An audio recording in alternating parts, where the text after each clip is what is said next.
Good to go. Okay, recording's good. All right. So this is where we left off, and I want to do some more with that today. But one of the things that was kind of a question that Nick proposed to me was that he had a problem with kind of these vertices joined together, and he wanted to know how to split those. So basically what you do is, of course, you hit 1 for vertex. You can select a vertex. And if you right-click, right, remember there's options in here. And one of those is to split, right?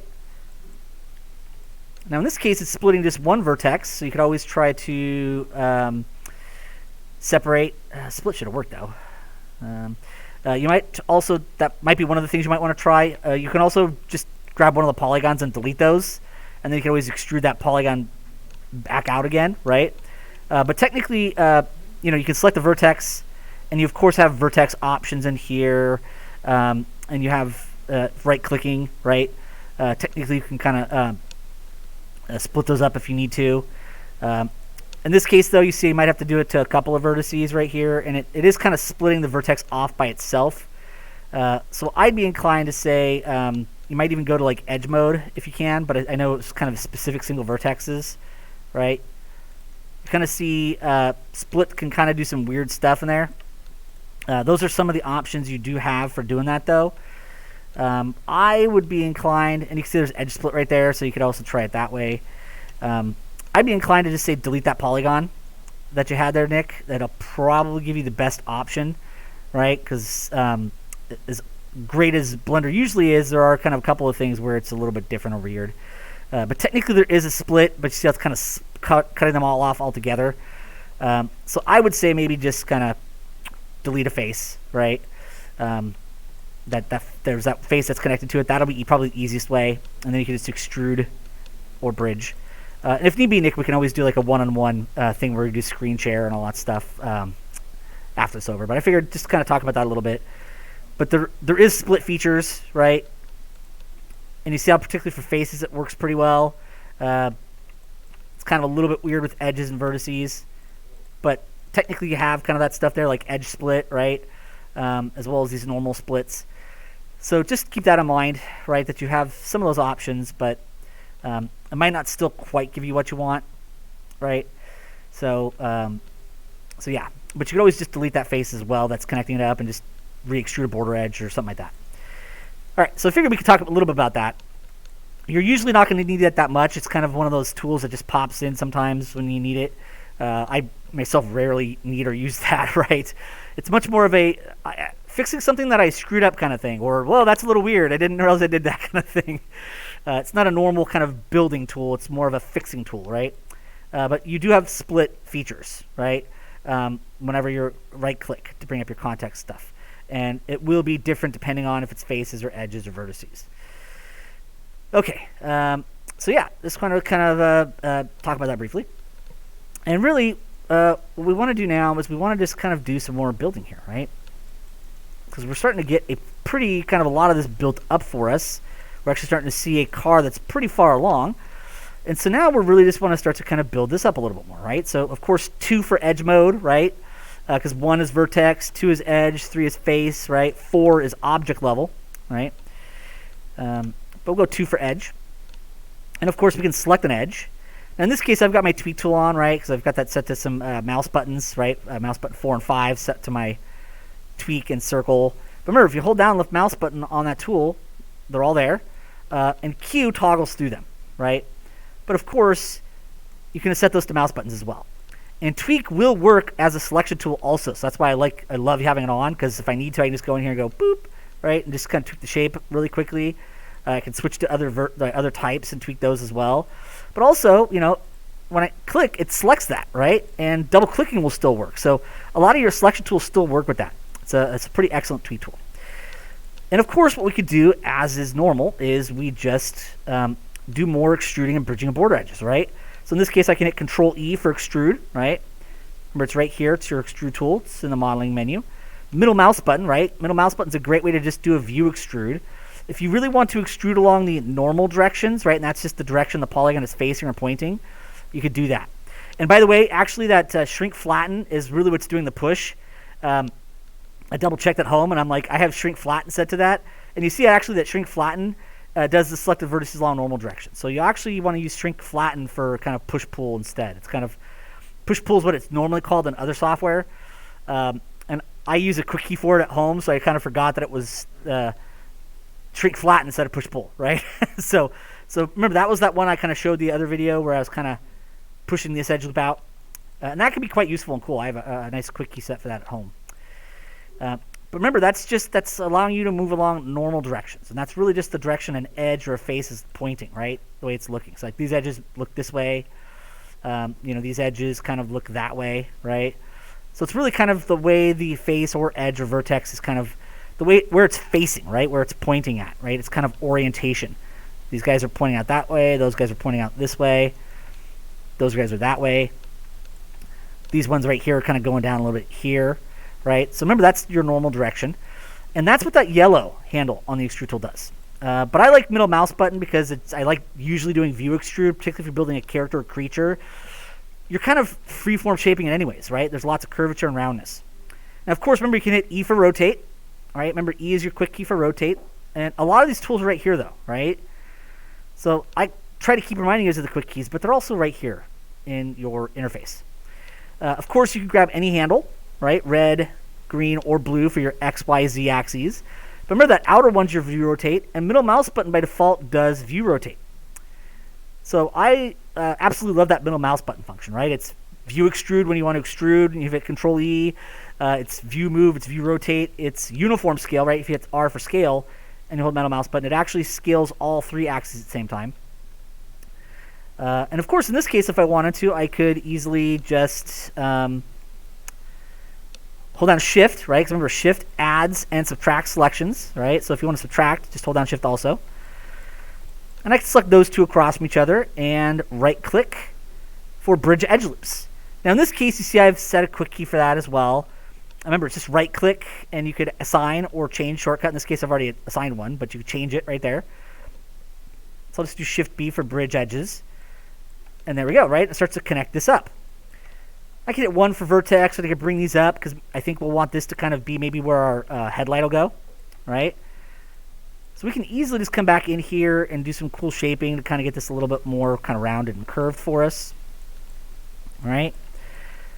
In this case, I'm going to hit 2 for edge mode, right? Double left click, right? Double left click selects an edge loop. And of course, we can hit Control E for extrusion there. And then middle mouse button, and what that does, it does a quick extrusion. You see how it creates new geometry there. I can hit it R for scale. Middle mouse button to kind of scale that in a little bit, make it a little smaller.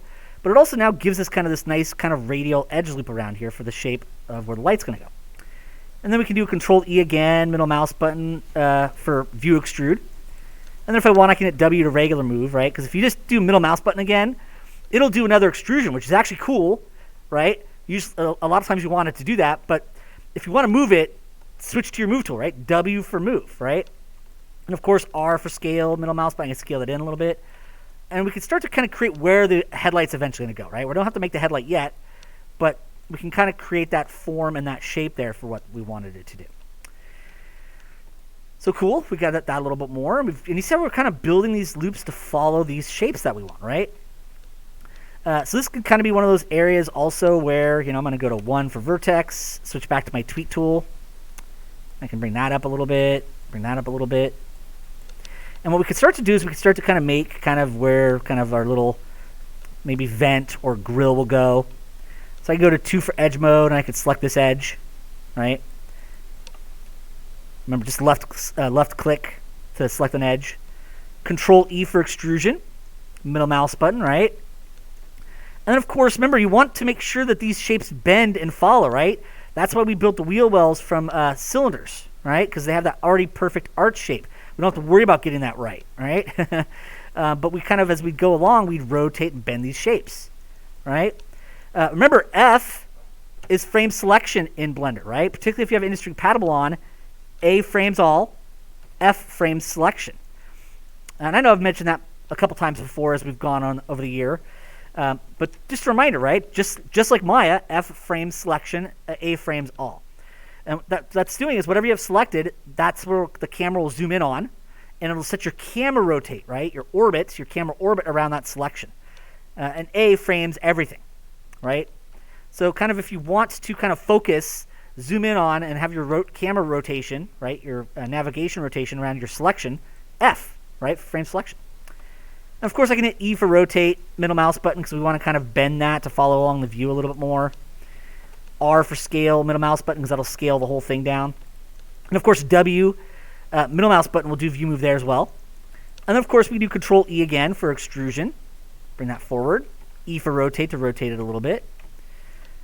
Control E for extrusion, middle mouse button. Now, we already have clipping on, right?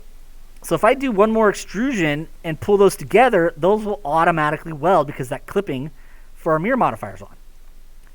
Now at this point, I could switch back to my tweak tool, right? And that automatically turns your extrude off. And I can easily come in here and just tweak these edges a little bit more just to kind of get that grill down there a little more. This might need to be rotated a little bit more, so E for rotate, right? Middle mouse button to view rotate. I'd even grab that one and do a little bit of view rotate there. Back to my tweak tool. And of course, we could come in here and make it a little thinner if we wanted to, right? 1 for vertex, so I could tweak vertices down here, right? Just to kind of tweak that shape a little bit more. There we go. Maybe 3 for face mode to bring that face over. But you see how great the tweak tool is? Right? It's really fast and easy because, remember, your tweak tool is your view move, right? It's basically, by default, it's doing view move, but you don't have to select it, right? With your move tool, you have to select and then middle mouse or grab a handle. It's 2 clicks, right? Whereas the tweak tool, it's 1 click. All you do is click to select it, and it allows you to view move. And when you're doing stuff like this, super useful, right? Remember how we didn't use it that much on our furniture? That's because that usually would have been disastrous, right? On your room, on your desk, when you wanted areas to be able to shape them and keep them flat, tweak tool would have been not cool, right? So tweak tool is not necessarily the best tool for all of your modeling needs, right? It's awesome. If you're building a car or spaceship, it's got lots of curvature to it. You're building character creatures, it is one of my favorite shaping tools, right? Besides some of the sculpting tools that we have available. But you're working with architectural stuff, buildings, furniture, like desks that have a strongly linear, kind of rigid, boxy nature. You're going to find you're probably just use your regular move handles, right, instead of view move. So tweak is awesome, but it's not necessarily appropriate for all modeling situations. But once again, you can see how we're using this extrude and this bridge and even the awesomeness of clipping with our mirror modifier to easily build up all the panels and see how they follow the exact shapes we want. I feel like I could use a little more geometry in the hood here, so I'll Alt-C, right? Remember, Alt-C is your loop cut. Then, of course, we could left-click, puts an edge loop in there. In this case, I might want to round it off, so I can switch W, move, view move it. Double left-click that one, and then I may move this one down a little bit, right? Maybe move it back just a little bit in the view. But remember, double left-click lets you select the whole edge loop. And of course, if I just wanted to tweak a single edge, I could come here, tweak a single edge. Right? Pretty easy to kind of adjust these forms as you go. Bring these forward a little bit more, maybe just to give that hood a little bit more roundness. But you notice that it's really just these core 3 or 4 tools that we're using to build most of this car. Your extrude, your bridge, but we're doing it to the border edges, right? The edges that only have one face connected to them. Loop cut, sometimes if we need some extra edge loops, right? And then it's just occasionally maybe if we need to fill a hole, we can. If we want to do a little bit of connecting of vertex pairs, we can, right? So really kind of just more of the same, right? And that's kind of where we're at, right? A lot of these videos are like, oh, look, Mike's doing what he did before. I'm like, because guys, that's it. That's the beauty of this technique is you don't need to use 20 different tools. You're not trying to patch together like 50 or 60 separate panels because you're building with splines. That's the way you could do it in, like, say, Maya with bi-rails, right? Although Maya, of course, and 3D Studio Max, pretty much all software can extrude bridge border edges, so this method is 100% valid in any software you use, right? Some of you guys that have been with me before and built a spaceship in Maya remember, like, oh yeah, right? This is the same techniques. So building it through splines, though, is just a lot harder. You'd have to draw all your curves out, but like to build this front car panel, you need like probably 7 or 8 splines, maybe 10, and then you have to build it in like 4 or 5 patches that then you'd have to merge and weld together. And it just takes way longer, and it doesn't give you a better result, right? Because the beauty of this technique is, like spline modeling a car, you are following the contours, right? You can actually build the contour to follow the exact shape you want to, right? You're not trying to force a box into it. You just extrude and create whatever weird shape you want. So it's kind of got the best of what spline modeling can do, but the best of all the polygon stuff as well. All the real-time feedback, the speed, ease of use. Eventually, we will split these apart, right? We have the ability to separate these, right? We know right-click, separate, right? So we can eventually break these into their proper panels, but by keeping them as one giant piece right now, it allows everything to line up perfectly without having to use a bunch of snap tools, right? Blender's got pretty nice snapping tools. Snapping tools are definitely useful sometimes, but if you can avoid building stuff without snapping, that's always a good thing. These line up perfectly already because of that. All right, I think that'll be a great place to stop because we've got about 15, 20 minutes of lecture and lecture video. We'll come back in and kind of basically finish this hood up tomorrow. And then what we can do is we can start to explore kind of thickening or building some of the other parts, maybe adding some loops. But really the rest of this week is going to be kind of finishing up the car body, probably adding a little bit of venting there. But it's great because it's just more of that same technique, right? So the great thing is when you watch these videos again and again, you're getting that reinforcement of what we've already done in several other videos, right? There's kind of already this natural practice there. When we get to doing our more advanced quadruped for our last project, it's going to be a lot like the crab, right? We'll show a few other tools here and there. We'll try to build some more complicated edge loops on forms, do a little more retopping of the body in areas, but there's going to be a lot of extruding of faces and polygons to build forms and shapes, lots of loop cuts. So now at this point, getting to this third project, you guys actually have a lot of the fundamental tools to build really anything, right? If you can build a car and a complicated creature, you have most of what you need to build most things, right? We've also done some furniture and some room stuff. All right. So that'll be, I think, a great place to stop for today. Let me stop recording.